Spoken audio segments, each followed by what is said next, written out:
Hello viewers, আসসালামু আলাইকুম। চাকুস কিচেনে আপনাদেরকে স্বাগতম। আশা করি সবাই অনেক বেশি ভালো আছেন। প্রতিদিনের মতো আবারও নতুন একটি রেসিপি নিয়ে আপনাদের সামনে হাজির হলাম। আপনাদের জন্য আজকে নিয়ে এলাম তালের পিঠার রেসিপি। চলুন তাহলে কথা না বাড়িয়ে মূল রেসিপিতে চলে যাই। তালের পিঠার জন্য এখানে আমি নিয়েছি 1.5 কাপ তালের রস।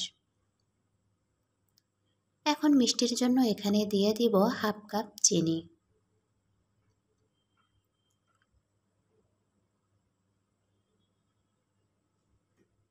এখন একটা হ্যান্ড উইচের সাহায্যে চিনি এবং তালের রসগুলোকে খুব ভালো করে মিশিয়ে নেব। মেশানো হয়ে গেছে। এখন পিঠাগুলো নরম হওয়ার জন্য এখানে দিয়ে দিব 1 চামচ ময়দা এবং দিয়ে দিব 1 কাপ চালের আটা। চালের আটাগুলোকে আমি একবারে দিব না, 2 বারে দিয়ে দিব। চালের আটাগুলো দেওয়ার পর আবারও হ্যান্ড উইচের সাহায্যে খুব ভালো করে মিশায় একটা ব্যাটার তৈরি করে নেব।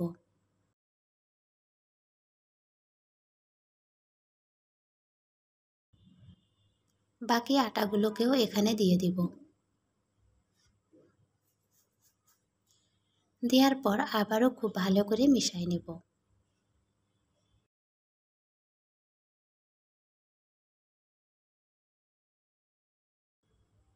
ব্যাটারটা তৈরি করা হয়ে গেছে। দেখুন, এটা আমি খুব বেশি ভারী এবং খুব বেশি পাতলা করিনি।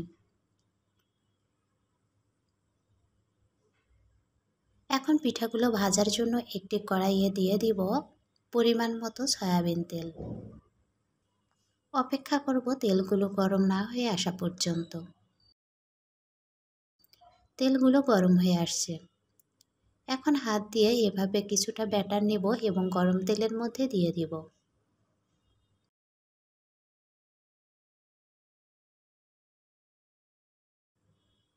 পিঠাগুলো দেয়া হয়ে গেছে এবং পিঠার এক পাশটা হয়ে আসছে। এখন অপর পাশে উল্টাই দিব।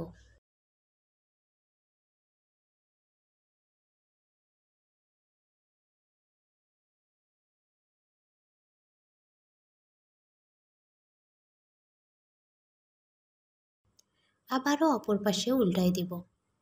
এভাবে উল্টিয়ে পাল্টিয়ে পিঠাগুলোকে একটু লাল লাল করে ভেজে নিব। পিঠাগুলো ভাজা হয়ে গেছে। এখন আমি এগুলোকে উঠাই নিব। সেম প্রসেসে বাকি পিঠাগুলোকেও বানায় নিব। সবগুলো পিঠা বানানো হয়ে গেছে। এখন আমি এগুলোকে গরম গরম সার্ভ করব। আজকের এই সহজ রেসিপিটি যদি আপনাদেরকে ভালো লাগে তাহলে লাইক, কমেন্ট অ্যান্ড শেয়ার করে দিবেন। যারা আমার চ্যানেলটি সাবস্ক্রাইব করেছেন তাদেরকে অসংখ্য ধন্যবাদ এবং যারা এখনও সাবস্ক্রাইব করেন নাই প্লিজ সাবস্ক্রাইব মাই চ্যানেল।